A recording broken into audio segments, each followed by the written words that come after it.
Good morning, students. Now, previous class we had studied the different methods of irrigation. A number of students were asking the same question again and again. Now, first one is your sprinkler system. You can see in the picture, in this, the word sprinkle means to spray water in the form of jet. Okay, so you can see in the picture, water is given to the fields with the help of pipelines. A number of perpendicular pipes are there and they are spread in the field, and nozzles are there and they rotate and spray water as if it is raining. Second, it is very useful in sandy soil, or you can say where there is limited supply of water, so that too much of water is not wasted. It is suitable for crops that are grown such as closely together, such as cereals, pulses, etc. Second is your drip irrigation. Drip means when you give water to the plants drop by drop. This also saves water as the water falls drop by drop near the roots of the plants and water is not wasted. Now, weedicides. Weedicides, they are the chemicals which are used to kill the weeds. Now someone was asking that do they harm the main crop? No, when we spray fungicide or weedicide or any type of pesticides, they do not destroy the main crop. They protect them from the different diseases, that is either insects, weeds, or the unwanted plants and all. So they are killed by that, not the crops. So weeds, they are removed manually by khurpi and all. Now next is harvesting. Harvesting is cutting of ripe crops. Either it is done by sickle. Sickle is a S-shaped instrument, or by a combine harvested. So in the harvested crop, the grains is separated from the plants, and this is done by two methods. First is threshing. Now there is an instrument known as thresher. You must have seen, it is used to cut the grasses and all. You must have seen in pictures and all. Now the process of separating the grain from husk. Husk is also known as bhusa, and you must have seen fodder and all, they use that husk as, the cattle and all, they use that husk as fodder. Fodder is the food of the cattle. So the process of separating the grain from husk, that is known as thrashing. It is also done manually by hand. You can see one lady worker, she is separating the grain from the chaff or husk. Second is winnowing. After threshing, winnowing is done. That is, whatever dust particles and all which remains in the crop, that has to be separated. You can see a woman is using a soup like thing, and that is done at a certain distance, and whatever chaff, that is chaff and husk both are bhusa only, or the unwanted particles which are present, the stalk of the plants and all, if it is remain, so that is separate by winnowing.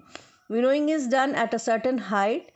The workers and all, they stand at a certain height and they separate the grain with the help of soup, and whatever chaff or unwanted particles are there, they will be separated.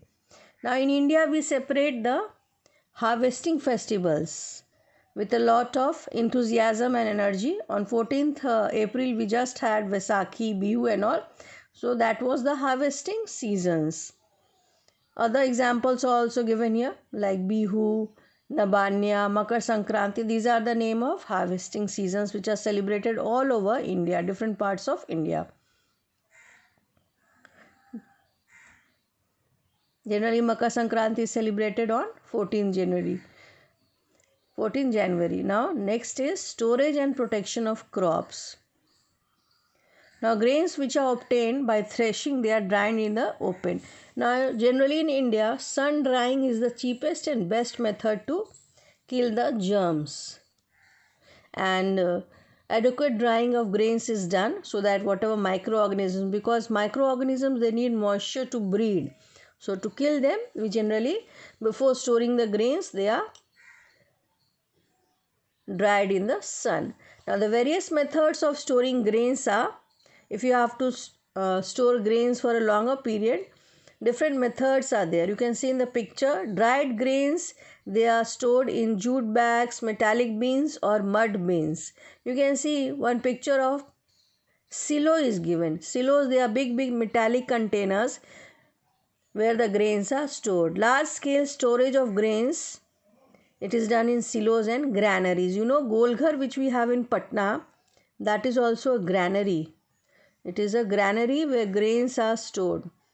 So Golghar is a granary. Patna is famous for Golghar, so Golghar is a granary. Granary is the place where we store the grains. Now the dried grains being stored in gunny bags and placed in properly ventilated concrete halls, they are known as godowns. Now the government stores grains and other things on large scale, so that if there is any emergency, just now we are having a pandemic like situation, we are having. So for that, the government is providing, you must have heard on the news channels and all, they are giving grains, food and all to the poor people. Food is distributed in different states, in different places, so they are using those reserve stocks of grains. Now one flow chart is given. Now the nine different steps which we had studied, the steps of cultivation of crops, just you have to fill the names. I hope you know what is a flow chart you use in computer. So the main steps are involved like that. So that is your homework. Go through the PDF files and do it. Then in the next class we'll discuss it. Now next topic is animal husbandry. Now animal husbandry is the scientific management of livestock. Now when we use a number of animals for their products, that is known as livestock farming. So animal husbandry is the scientific management of livestock for food or other useful products which we get from them. It includes breeding, feeding and disease control of the animals concerned.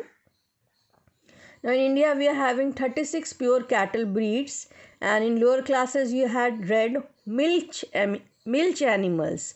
What were the milch animals? Which give you milk. The animals which we breed for their milk, they are known as milch animals. I hope you remember. So animal husbandry has led to many useful products.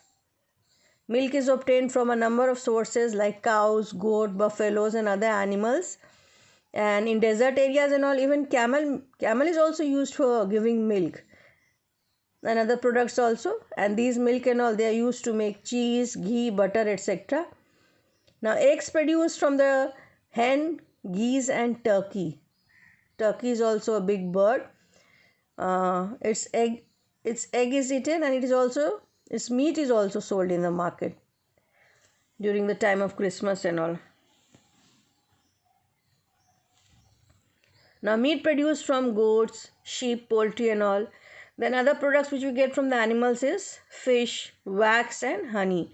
So all these together, they come under the group of animal husbandry. So that completes your chapter. Some key terms are given here. So these are very important. Go through the definitions, learn the definitions, and if some hard words are there, you use dictionary. Use dictionary. Even in your mobile phones also you are having dictionary. So use that to see the meanings and all. And some students, they were asking where they will do the notes, when the question answers will be done.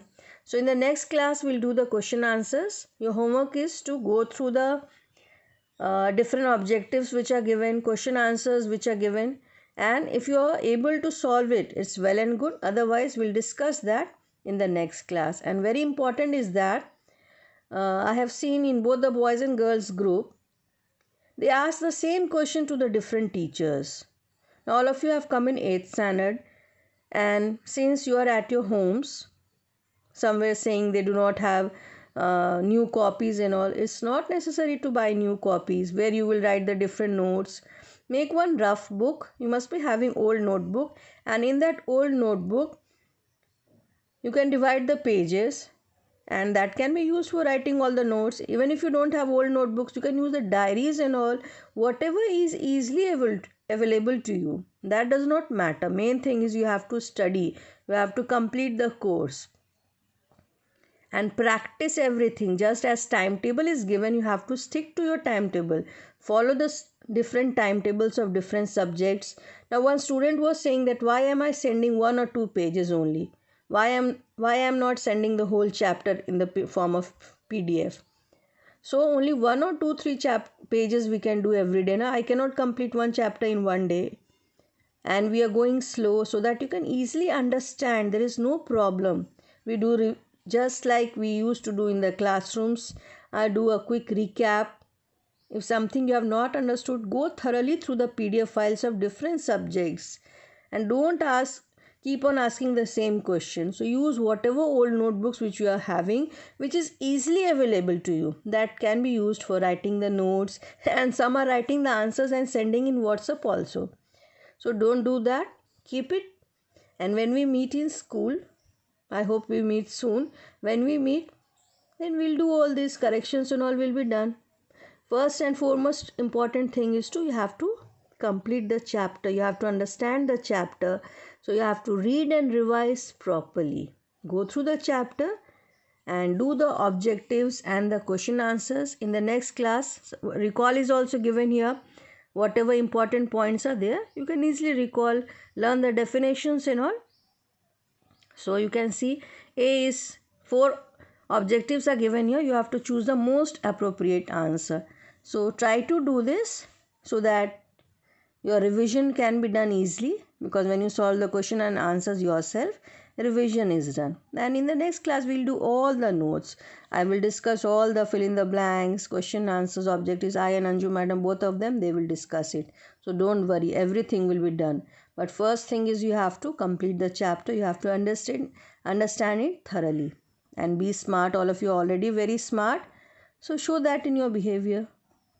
I hope you will not ask, because if I say something to one student and they keep on asking thank you, then which copy, good morning, like that, and do not chat in between, please. Even the parents are also saying that students are disturbing. So A, B and C, that is very easy. Objectives, fill in the blanks, true, false, then match the column. So try to do this and we'll discuss the question answers in the next class. Okay, thank you students.